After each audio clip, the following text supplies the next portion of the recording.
Edward O'Reilly, author of the Irish Dictionary, wrote in letter to William Betham, Irish Antiquarian Researches, page 29, citing General Vallancey, the learned general further informs us that he was favored with drawings of several boxes of this kind, fabricated since Christianity, being ornamented with crucifixes, but he adds, this has no marks of that kind, and appears to be the druidical Liath Misasith, or Liath Fail, in which they pretended to draw down the Logh, the essence of spiritual fire, and presence of Aesar, God, whenever they consulted this oracle.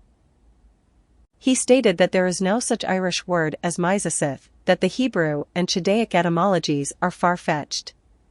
He also debunked the artifact, an alleged box representing a Roman thuribulum that was used by the Druids, written about by Vallancey.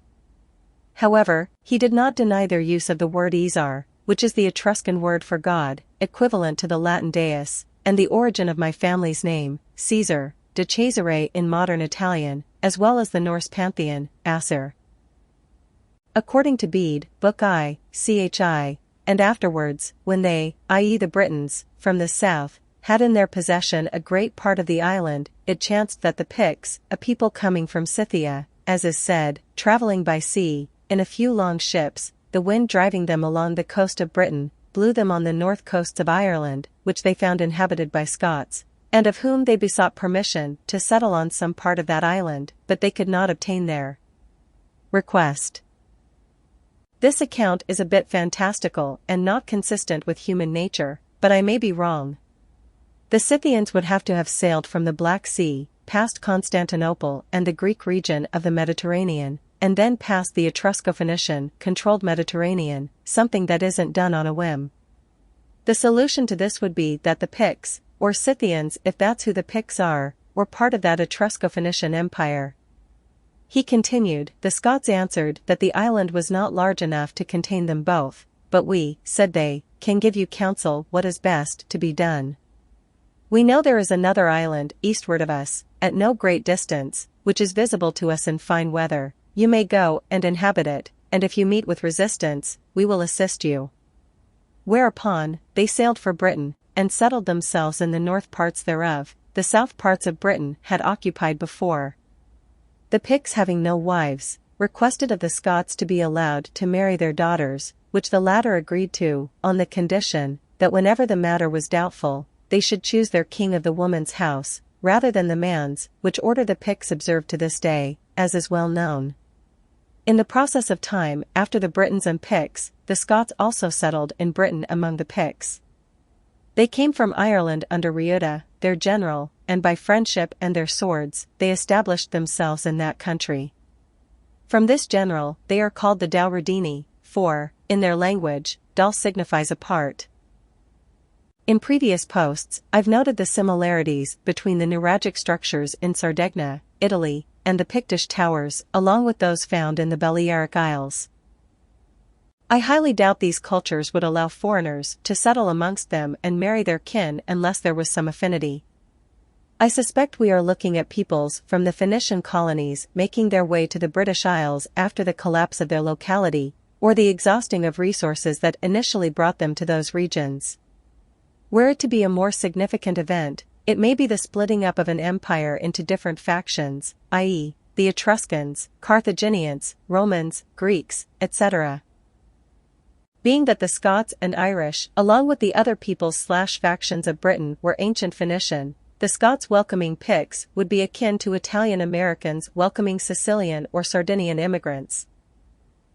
The architecture corroborates what is seen in language, namely a cultural diffusion of the Etrusco-Phoenician Empire from the Mediterranean to Britain and the Orient. Vallancey wrote regarding Ireland, Collectanea de Rebus Hibernicis, Volume 1, page 9, the antiquities of this island bear uncommon and indelible marks of very remote times. Phoenician monuments are scattered over the surface of it, and what is more extraordinary, Phoenician names of things and places are retained even at this day. Again, IBPX, the pagan inhabitants of this island preserved the primitive Phoenician idolatry of the worship of the sun and heavenly host, as types of a supreme being, until the arrival of the first Christian missionaries. He then goes on to describe the Druids in a way that was nearly identical to early Christians, or therapeutes, Essenes, eclectics, etc., citing Strabo, Lib 4, that they affected various and almost all kinds of philosophy, and Pliny granted to them the skill in medicine and magic. The point of contention I have is that he claimed the Irish learned their enigmatical mode of philosophizing from the ancient Phoenicians, who had it from the Jews. This cannot be the case, as the term Jew is a result of the first 3 letters of Tetragrammaton, the basis for the Pythagorean tetracties, or, while the last 3 are Eve, or, and Jew, or man of God, IEU/U/IOU, was a name for an initiate in the second stage of initiation into Masonry, the prerequisite stage being that he was a good man or good fellow, Christian/Christian, the root of which is good, Chi Eta Sigma, Cres, the corruption of which is Chris, the Greek eta can function like a Latin I. It is a challenge to place the Phoenician alphabet because it's alleged to be from the hieroglyphs, yet it corresponds to the Etruscan. But I suspect the hieroglyphs are from a younger Egypto-Roman Greek culture, which is why you won't find hieroglyphics on the old structures or Great Pyramids in Egypt. The Rosetta Stones were not noticed by one historian from the era of their alleged creation. The following is Phoenician, Cadmean, Latin, and Etruscan compared to Irish. The Phoenician, the first row below the Irish names, primary letters are identical to the Irish with the exception of H, which is an aspirate that exists in some languages like Latin, but is absent in other languages like Greek. Though it is used, it is not written.